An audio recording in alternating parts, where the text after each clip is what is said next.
Hi 6A, as you can see I am in the hub recording this. I have managed to get myself a quiet half an hour.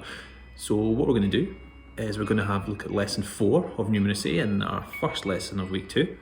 And what we're going to do this week is investigate multiplication a bit further. This is all things that we've done in class, so hopefully after a few refreshers you'll keep in mind what we've learned. So we're going to have a look at how we can investigate multiplication a bit further.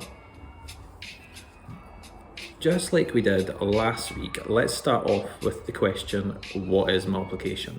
What is times? Remember, it's nothing to do with what time you can come off Google Classroom, or what time your lunch is, or what time you can finish eating the chocolates from Christmas. Remember, times or multiplication, and why it's called times, is about duplicating. Remember we talked about these things. The same thing again and again and again. If I have to show you this sum, I have done 3 times 1. I've duplicated the same thing 3 times. So the first thing we're going to do is we're going to have a revision of the kinds of questions we did last week. So we're going to start off with this question. Mrs. Murray has 4 boxes of AR books to sort out. Each box has 133 books in it. So how many books is that? So if you think back to last week, what were the steps we did? Well, our first step was to draw a bar that represented the total number of books.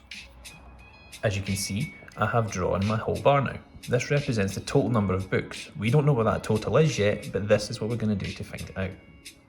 Step 2, we need to find out how many equal pieces we need to split this bar into. Let's have a read through the question and pick out the important things. The important things usually in a maths question are going to be the numbers. Mrs. Murray has 4 boxes of books to sort. Each box has 133 books in it. So each box is the same, so we can use multiplication because we're duplicating the same number. There is 4 boxes, so we need to split this bar into 4 equal pieces. 1, 2, 3, giving us 4 boxes. Excellent. The third step is to separate how much is in one box. So we can see that in one box we have got 133. So I'm going to write my 100, I'm going to separate my 30 into 3 tens, and then I'm going to have my 3 units there. I have got 133. One box has 133. What I know from what we learned last week is that each of these boxes is a duplicate of this one, so they've got the exact same. So what I'm going to do now is fill in my 4 boxes, which is the total number of boxes, with 133. You can see that I have filled in my whole bar now, which is 4 boxes with 133 in each. The next part is an important part, which some of us were missing out. Having seen some of your workings from last week, lots of people were moving the things into the place values, but you weren't marking it accurately. I've seen people using tally marks, and I've seen people trying to do this in one go. It is much easier if you move them down, as we've written them in the bars, into the place values. This way you can add them up individually, and then when you come to add it all up at the end, it is much easier. You saw from last week with my mistake, I made the mistake when I had 8 tens, which is 80, and I wrote 60. It's very important that you look at this and you take your time and you do this accurately. If we muck up this step, we will get the wrong answer. What I hope you can see from how I've laid mine out is I've tried to make mine in an array. This way I can see the numbers and the totals very quickly. So what I've got here is 4 rows of 3. Now I know 4 times 3 is 12, so I'm going to put 12 in here. As you can see, 4 times 3 is 12, times that by 10, because I'm not counting in ones, I'm counting in tens, is 120. Finally, I've got 4 hundreds. I can see that really clearly. I've got 100, 200, 300, 400, so the total is 400. Now that I've added them up and I've written them clearly underneath, it makes it much easier for me to add. 400 add 120 is, that's correct, it's 520. Add 12, well I'm going to split that into a 10 and a 2, 530, 532. Some of you won't have drawn the bar, you'll have broken it into the numbers and skipped a step, which is fine if you've got the understanding, and you'll know that you need to start with the units, the tens, and then the hundreds. So what we're going to do is 3 times 4. Again, if you needed to draw a bar at the side to figure out 3 times 4, that's fine, but it's 2 units and 1 10.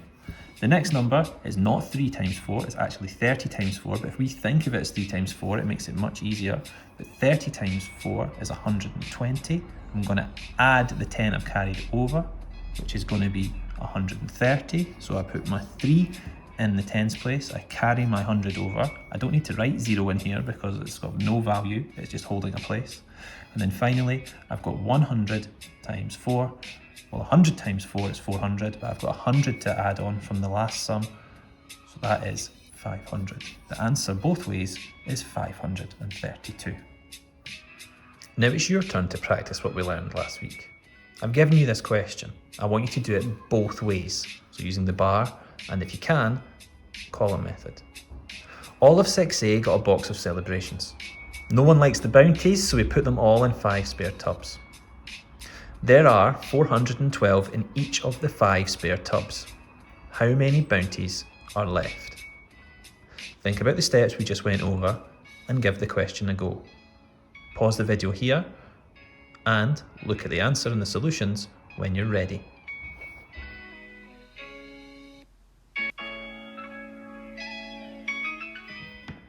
How did you get on? First of all, we're going to look at the bar model strategy. As you can see, I've gone through the word problem and I've highlighted the things that I thought were important. There is 412 in each tub and there is 5 tubs. This told me that I need to split my bar into 5 equal sections and that each tub had 412 in it. As you can see, I have done that. Now, I've not split my numbers up this time because I know I'm confident that I can do it without doing that. If you have, don't panic, that's absolutely fine. I have now got 412 in my 5 bars. Coming down here, you can see again, I've laid out my numbers. I've laid out my 2s and my 10s like a dice, so I can see really quickly that there's 5, so I know that I'm doing 2 times 5, 10 times 5. I've done my 400s in a list, and that's fine as well. If you split yours up into hundreds, and you split your 10s into just lists of 10s and your units into 1s, that's also fine. I've added them up, so I know that 5 times 2 is 10, 10 times 5 is 50, and I know 4 times 5 is 20, so I've times it by 100, which gives me 2000. I've added them together, and the answer is 2060. If you have done column method, this is how it would look. You start with the units, so there's 2 times 5, which is 10. There is no units in 10, but there is 1 10, so that goes under the tens place. We're now going to go to the tens. We've got 10 times 5, which we know is 50, but I've got a 10 to add from my units, which is 60. With my hundreds times my 5. I've got 400 times 5, we can break that down into 4 times 5, which is 20. Now, I don't have a thousands place, so I'm going to put my 2 over here and the 0 in the hundreds place. That gives me the same answer of 2060. How did you get on with that? I hope you got them right, and I hope if you didn't get them right, you can go back and find out where your mistake is. But what we're going to do now is think about when we're multiplying by numbers which are bigger than 10. Can we use the same strategy, or is there a quicker way to do it? Have a think. Is there a quicker way to do it? Let's investigate this problem. There are 52 pens and pencils in a pack. The class is getting 30 new packs of pens and pencils. How many pencils and pens are we getting? There's a bit of a problem using the bar method strategy here. Yes, I can do it, but I think it's going to take me quite a long time to draw 30 boxes with 52 in each. So is there a quicker way to do this? Well, I know that 30 can be split up into 3 groups of 10. So if I figure out how many is in 10 packs, I can then multiply my answer by 3 to get the answer. As you can see, what I've done instead of drawing a bar of 30 is I've drawn a bar of 10, and I've put 52 duplicated in each one.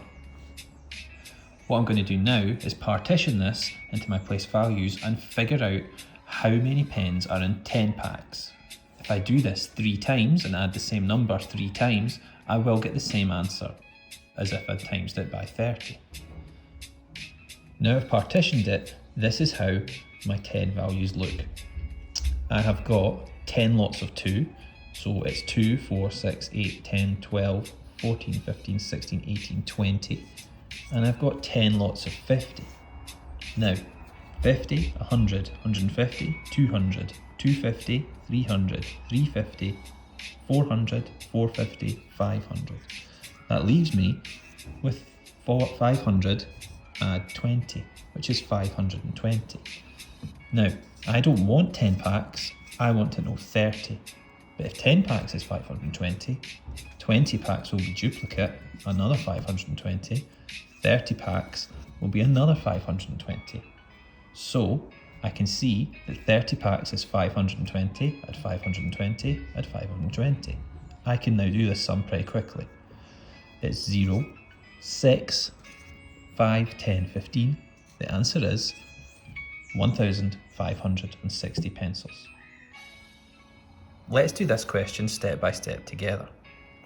There are 120 people at the show. Each paid £15 for a ticket. What is the total ticket money?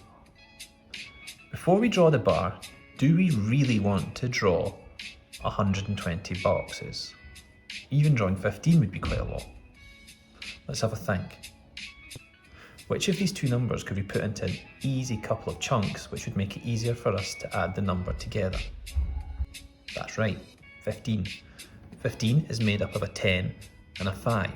So if we figure out how many is in 10 groups and then how many is in 5 groups and add them together, that is the same as multiplying by 15. What we need to do now is draw two bars. In one bar, have 10 equal parts, and another bar, have 5 equal parts. What will be the same about both is they will all have 120 in them.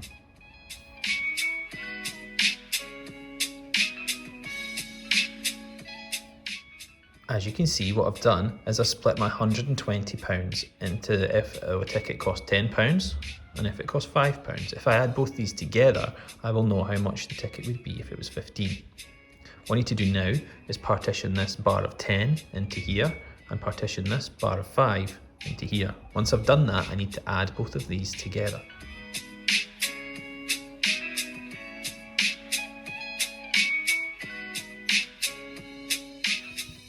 Let's see what we got. In this one, which is the if the tickets were worth £10, we've got 10 20s. So 20, 40, 60, 80, 100, 120, 140, 160, 180, 200. So I'm going to put 200 here. In this one, we've got the hundreds, which we've added up.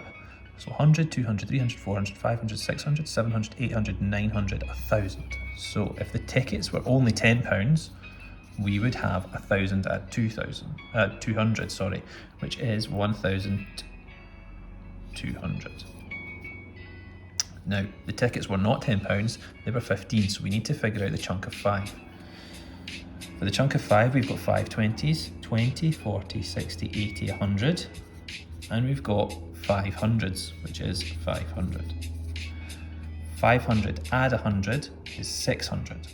So to figure out the total cost of ticket money, we've got if the ticket was £10 and we've got if the ticket was £5. We need to add these together.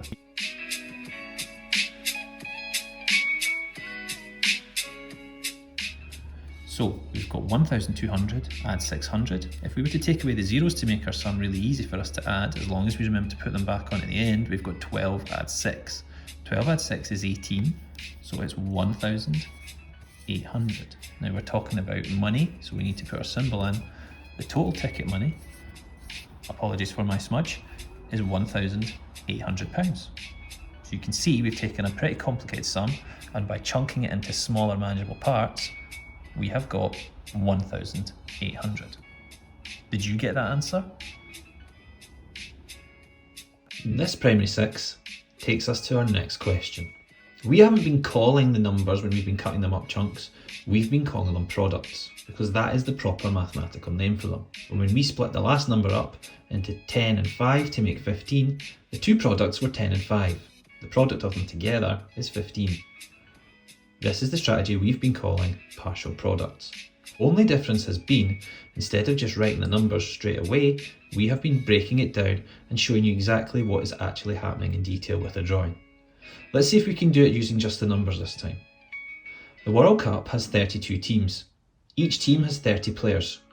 How many players take part? Have a look at the question and think which number out of the two in the question is going to be easy to split into nice, manageable products. Pause the video and have a think.